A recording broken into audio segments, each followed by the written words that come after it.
1 Korintus 7 ayat 17 sampai ke 40. Hidup dalam keadaan seperti waktu dipanggil Allah. Selanjutnya, hendaklah tiap-tiap orang tetap hidup seperti yang telah ditentukan Tuhan baginya dan dalam keadaan seperti waktu ia dipanggil Allah. Inilah ketetapan yang kuberikan kepada semua jemaat. Kalau seorang dipanggil dalam keadaan bersunat, janganlah ia berusaha meniadakan tanda-tanda sunat itu. Dan kalau seorang dipanggil dalam keadaan tidak bersunat, janganlah ia mau bersunat. Sebab bersunat atau tidak bersunat tidak penting. Yang penting ialah mentaati hukum-hukum Allah. Baiklah tiap-tiap orang tinggal dalam keadaan seperti waktu ia dipanggil Allah. Adakah engkau hamba waktu engkau dipanggil? Itu tidak apa-apa. Tetapi jikalau engkau mendapat kesempatan untuk dibebaskan, pergunakanlah kesempatan itu. Sebab seorang hamba yang dipanggil oleh Tuhan dalam pelayanannya adalah orang bebas, milik Tuhan. Demikian pula orang bebas yang dipanggil Kristus adalah hambanya. Kamu telah dibeli dan harganya telah lunas dibayar. Karena itu, janganlah kamu menjadi hamba manusia. Saudara-saudara, hendaklah tiap-tiap orang tinggal di hadapan Allah dalam keadaan seperti pada waktu ia dipanggil. Sekarang tentang para gadis. Untuk mereka aku tidak mendapat perintah dari Tuhan, tetapi aku memberikan pendapatku sebagai seorang yang dapat dipercayai karena rahmat yang diterimanya dari Allah. Aku berpendapat bahwa mengingat waktu darurat sekarang adalah baik bagi manusia untuk tetap dalam keadaannya. Adakah engkau terikat pada seorang perempuan? Janganlah engkau mengusahakan perceraian. Adakah engkau tidak terikat pada seorang perempuan? Janganlah engkau mencari seorang. Tetapi kalau engkau kawin, engkau tidak berdosa, dan kalau seorang gadis kawin, ia tidak berbuat dosa. Tetapi orang-orang yang demikian akan ditimpa kesusahan badani, dan aku mau menghindarkan kamu dari kesusahan itu. Saudara-saudara, inilah yang kumaksudkan, yaitu waktu telah singkat.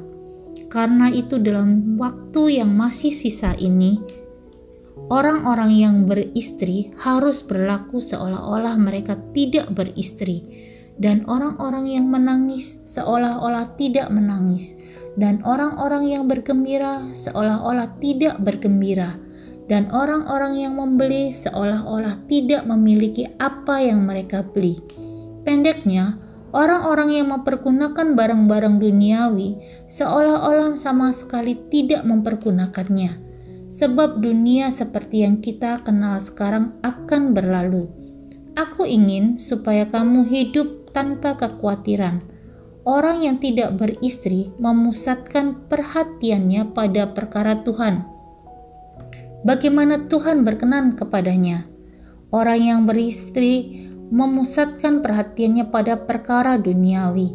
Bagaimana ia dapat menyenangkan istrinya?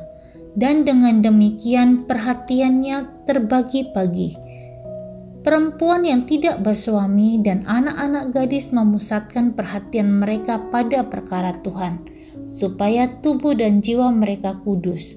Tetapi perempuan yang bersuami memusatkan perhatiannya pada perkara duniawi. Bagaimana ia dapat menyenangkan suaminya? Semuanya itu kukatakan untuk kepentingan kamu sendiri, bukan untuk menghalang-halangi kamu dalam kebebasan kamu, tetapi sebaliknya supaya kamu melakukan apa yang benar dan baik, dan melayani Tuhan tanpa gangguan. Tetapi jikalau seorang menyangka bahwa ia tidak berlaku wajar terhadap gadisnya, jika gadisnya itu telah bertambah tua dan ia benar-benar merasa bahwa mereka harus kawin, baiklah mereka kawin. Kalau ia menghendakinya, hal itu bukan dosa. Tetapi kalau seorang yang tidak dipaksa untuk berbuat demikian, benar-benar yakin dalam hatinya dan benar-benar menguasai kemauannya, telah mengambil keputusan untuk tidak kawin dengan gadisnya, ia berbuat baik. Jadi orang yang kawin dengan gadisnya berbuat baik, dan orang yang tidak kawin dengan gadisnya berbuat lebih baik.